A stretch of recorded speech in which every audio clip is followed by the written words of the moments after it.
আসসালামু আলাইকুম বন্ধুরা, সবাই কেমন আছেন? তো জাপানের নতুন একটা ভিডিওতে সবাইকে স্বাগতম। জবে ঢোকার পরে তো আজকে, আগামীকালকে এবং এর পরের দিন 3 দিনের একটা টানা 3 দিনের একটা ছুটি পাইলাম, যেটাকে জাপানে বলা হচ্ছে সানরেন কিউ।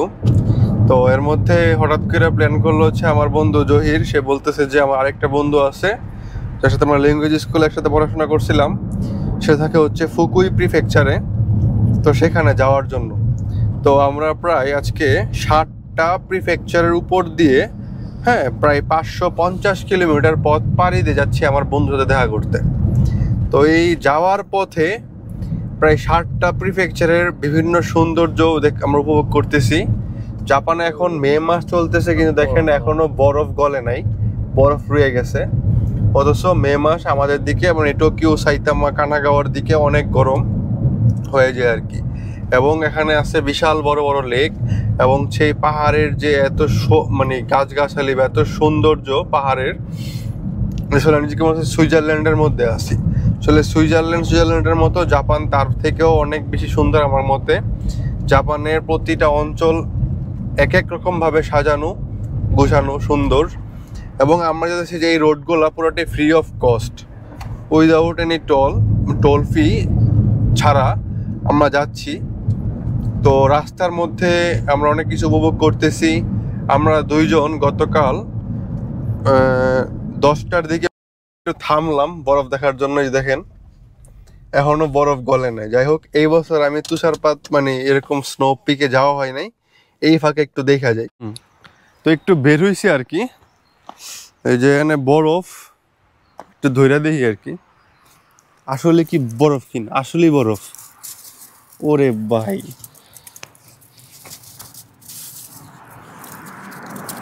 ও জহির, তোমাকে একটা ঢিল দেই।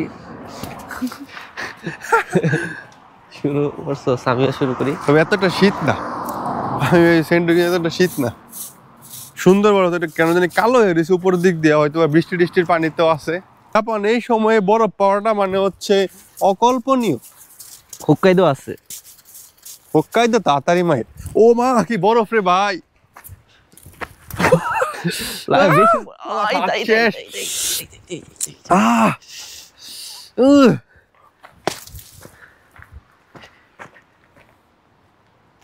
আরে পানিতে পড়ে গেছে। আমার হাত পুরো জিমাইতেছে, এই যে হাত লাল হয়ে গেছে আমার হাত। মাইকে শব্দ আসতেছে কিনা জানি না, তবে একটু এদিকে আসলাম। তবে ঝর্ণা, ও ওই যে ওয়াও ওয়াও, সুবহানাল্লাহ।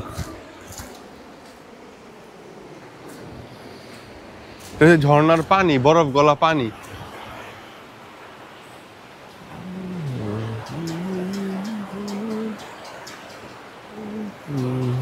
একদম বরফ গলা পানি।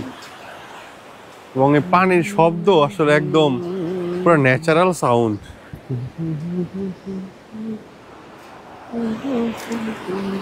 এই বরফ গলা পানি একদম আসতেছে,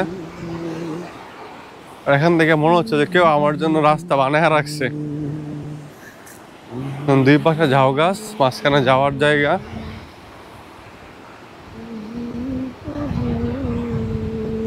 তবে একটু ভয় টয় করে, যদি সাপ টাপ থাকতে পারে, হয়তো বা গাছ টাছ কাটছে, এই জন্য এরকম অবস্থা আর কি। থাক, ভিতরে না যাওয়াতে বেটার, অচেনা পরিবেশ। তবে উপভোগ করতেছি আর কি অনেক। প্রায় 60টা প্রিফেকচারের ভিতর দিয়ে আমার একদম প্রথম এক্সপিরিয়েন্স এরকম জাপানে। এত সুন্দর পরিবেশের মধ্যে যাইতেছি আমরা, আলহামদুলিল্লাহ, আল্লাহ সুযোগ করে দিছেন। এবং বরফ দেখার সুযোগ হয়ে গেল, এটা তো একদম অবিশ্বাস্য, কল্পনার বাইরে।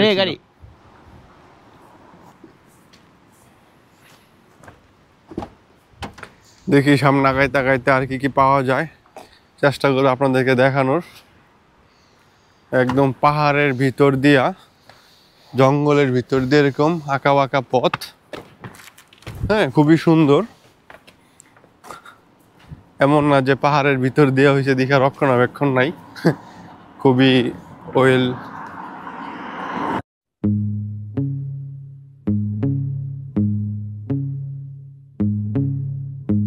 হইয়া আমি দেশান্তরী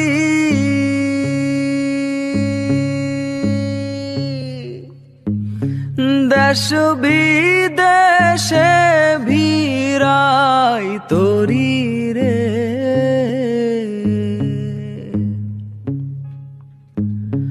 নঙ্গ ফেলি ঘাটে ঘাটে নঙর ফেলি ঘাটে ঘাটে বন্দরে বন্দরে আমার মনের নঙর পইরা রইছে হায়রে সারেং বাড়ির ঘরে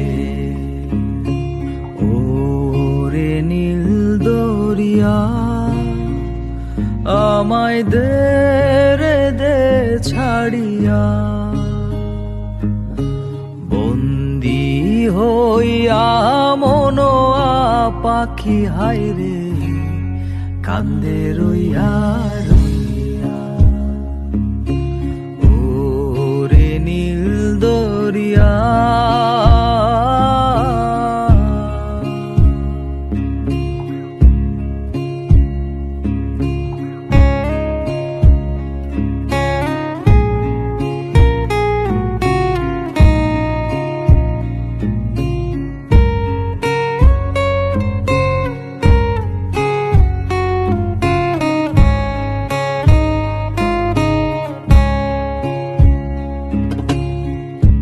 কাছের মানুষ দূরে থুইয়া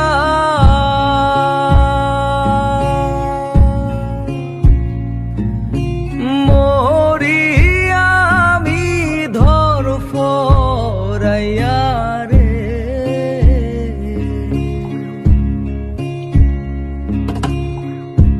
কাছের মানুষ দূরে থুইয়া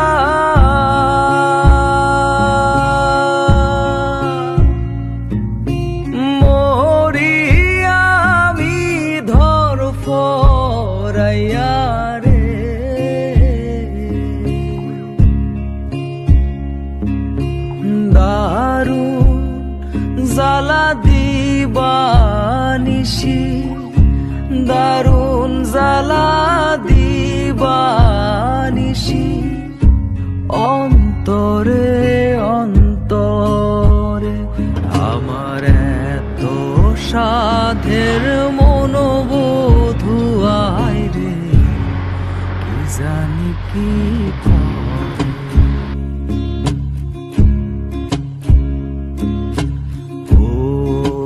সম্পানের নাইয়া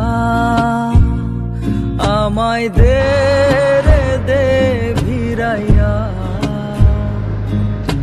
বন্দি হইয়া মনোয়া পাখি হায়রে কান্দে রইয়া রইয়া এই না পথ ধইরা আমি কতই জেগেছি চইলা একলা ঘরে মনোবোধ আমার রইছে পন্থ চাইয়া ও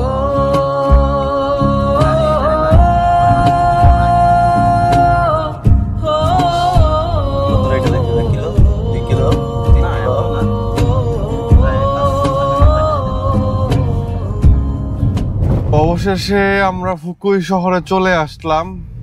প্রায় জাপানের 7টা প্রিফেকচার পার করে আমরা ফুকুই প্রিফেকচারে ঢুকলাম। এর মধ্যে ছিল Saitama, Tokyo, Kanagawa, Shizuoka, Nagoya, Gifu, তারপরে হচ্ছে এই ফুকুই প্রিফেকচার। তো বলতে গেলে জাপানের বুক চিরে আমরা মানে পুরা এক প্রান্ত থেকে আরেক প্রান্ততে আসছি আর কি। তো আমাদের জার্নি হচ্ছে ফুকুই শহর পর্যন্ত প্রায় শেষ, খুব শীঘ্রই পৌঁছে যাব। আর আছে মাত্র 3.6 কিলোমিটার। তো ফুকুই শহরটা খুব একটা বড় শহর না, এদিকে গ্রামটাই বেশি আর কি। তো মানে অনেক প্রাকৃতিক সৌন্দর্যের মাঝখানে হচ্ছে একটু আর কি শহর, এরকম যা বিল্ডিং দেখতেছেন। এই দেখেন আবার সামনে পাহাড়, মানে সৌন্দর্যগুলা। আবার এরপরেই আছে হচ্ছে আপনার সমুদ্র। তো এখানে একটা ইউনিভার্সিটি আছে, সেই ইউনিভার্সিটিতে আমার বন্ধু পড়াশোনা করতেছে বর্তমানে, এবং তার ছোট ভাই একসাথে। তো আমরা তার বাসায় আসছি, তো অল্প কিছুক্ষণের মধ্যে পৌঁছে যাব। তো আশা করি ফুকুই শহর আসা পর্যন্ত যা আমরা দেখছি এই এই ভিডিওর মাধ্যমে আপনাদেরকে দেখানোর চেষ্টা করব, আপনাদের উপভোগ করবেন জাপানের যে সৌন্দর্যগুলো এই ঋতুর, এই মে মাসের যে সৌন্দর্যগুলো আমরা দেখতে পাচ্ছি আর কি। এর মধ্যে ছিল হচ্ছে আনসিজনাল বরফ, স্নো, তার মধ্যে ছিল হচ্ছে লেক দেখা, পাহাড় দেখা, এবার হচ্ছে বিভিন্ন নেচারের যে সৌন্দর্যগুলা, এক কথায় মনোমুগ্ধকর। এখন পুরা জাপান যেন চিরায়িত সবুজ রং ধারণ করছে। বিকালবেলা চেষ্টা করবো বের হইতে, এখন যে একটু রেস্ট টেস্ট করবো। তো পরবর্তী ভিডিওতে চেষ্টা করবো যে বাকি ধাপ ধাপ ফুকুই শহরে যেগুলো আমি ঘুরতেছি আজকে এবারে, আমি আর আমার বন্ধু জহির, সাথে থাকবো হচ্ছে ইমরান, তাকে হচ্ছে আমরা নেক্সট ভিডিওতে দেখানোর চেষ্টা করব। তো এই পর্যন্ত আশা করি সবার ভালো লাগছে, ভালো থাকবেন, খুদা হাফেজ। হ্যাঁ জহির টাটা দিয়ে দে। Bye bye.